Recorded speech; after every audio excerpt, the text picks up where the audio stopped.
cuqaasha odayaasha iyo guddida beelaha dega Burco iyo degmooyinka Qoryaale Gabagaba iyo Nasiya ee gobolka Togdheer warbaahinta kula hadlay hudheelka City Plaza ee magaalada Burco ayaa hambalyo u diray wasiirka cusub ee horumarinta biyaha Soomaaliland Cali Xasan Maxamed Cali Mareexaan oo madaxweynaha Soomaaliland xilkaasi u magacaabay cuqaashan odayaashan iyo guddidan ayaa sheegay inay kalsooni weyn ku qabaan kartida iyo waxqabadka wasiir Cali Mareexaan ugu horeyn waxaanu halkan uga hambalyeeynaa wasiirka cusub ee wasaaradda biyaha loo magacaabay Cali Xasan Maxamed Cali Mareexaan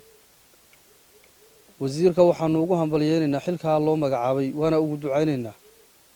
waana kula shaqaynaynaa wasiirku waxaanu ku hambalyeeynaa xasuustii hore ee waxqabad xilligii uu xildhibaanka ahaa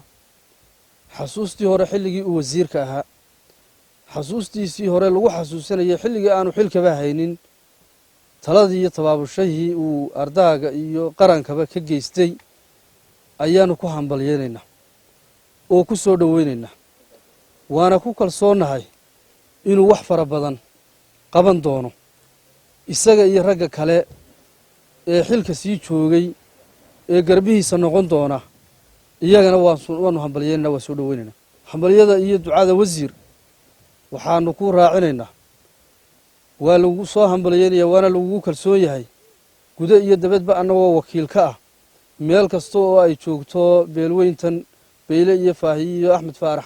dhammaan waxaanu leenahay oo aanu kuu sheegaynaa waxaa kaa soo horreeyey wax adiguna aada og tahay annaguna aanu ognahay oo ah 4 sane xukuumaddani joogtay in tabasho badani jirtay waxaanu ku kalsoonahay qodxantaa iyo waxyaabihii tabashooyinkii inaad dhammayn doonto haddii alla idmo madaxweynaha ayaa magacaabay waa uga mahad celinaynaa inuu magacaabay wasiirka inkastoo xilliga aanu annagu xilli dambe ay tahay haddana waxaanu ku kalsoonahay haddii lala shaqeeyo inuu wax badan qaban doono haddii alla idmo madaxweynahana waxaanu u sheegaynaa isagana sidaasoo si leeg in tabasho badani uu jirto uu og yahay oo aad ka warhayso haddii aad albaabkii furtay kuma dhamma intan xilalkuna intan kuma dhamma tabasho badan baanu ka qabnaa codka iyaga iyo cududda iyaga carraga iyagu waxa ay gooyaan baanu doonaynaa albaabkaasi aad furtay shaxdu waa 24 god baa degtay annana waa degnay oo annagaa maantaba wasiirkii hambalyeynayna 24 godee kaleba madaxweyne 12 baad leedahay 12 kaaga deg annana 12 kaagaanu degaynaa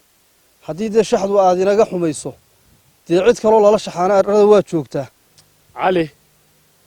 cali waan hambalyeynayaa ilaahayna waxaan ka baryayaa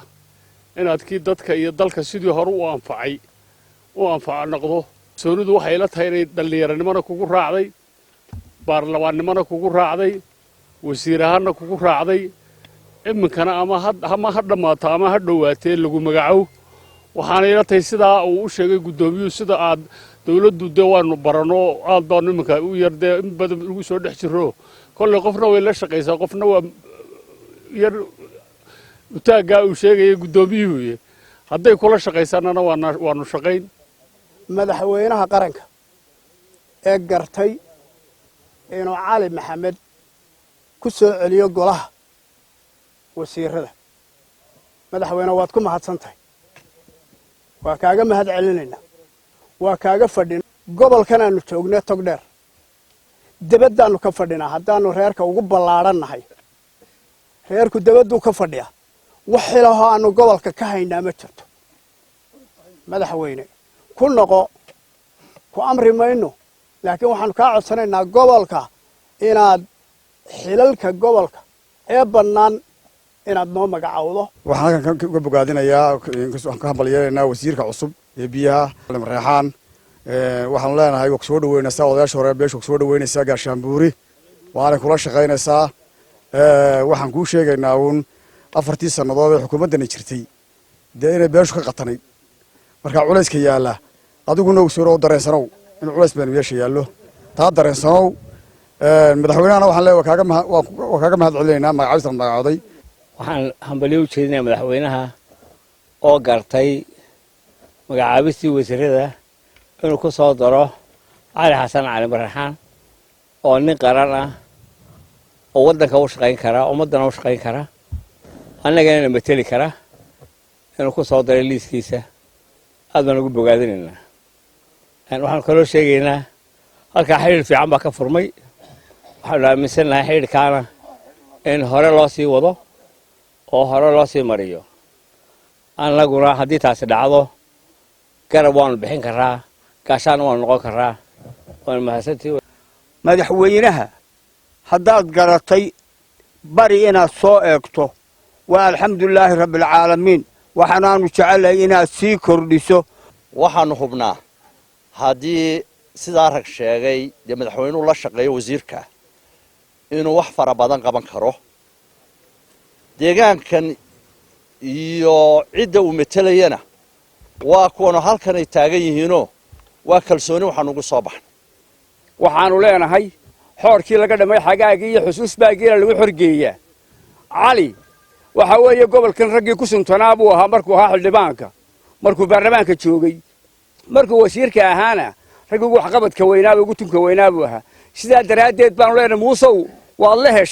la heshay burco mar hadduu cali magacaawday wasiirka aad iyo aad baanu u soo dhowaynaynaa waanu hambalyaynaynaa madaxweyne 4 sano ee xukuumaddaad haysay reerkan faraha leh ee deegaanka burco runtii waxa weeye ka tilmaaman wax badan bay tabanayeen waxa aanu leenahay haddaad iminka bilowday wixii kale ee maqanna waanu kaaga fadhinaa waxaan leeyahay madaxweyne ku sii durug qorka ka saar qor baa ku jira moodo badan baa ku jira ka saar waxaan u hambalinaynaa wasiir cali marraxaan waxaan leeyahay hambalyo cali xasan maxamed cali marraxaan waa shakhsi soo shaqeeyey qaranka u shaqeeyey tacab badan geliyey qaranka reer Somaliland mahad cali goodir Ariel TV burco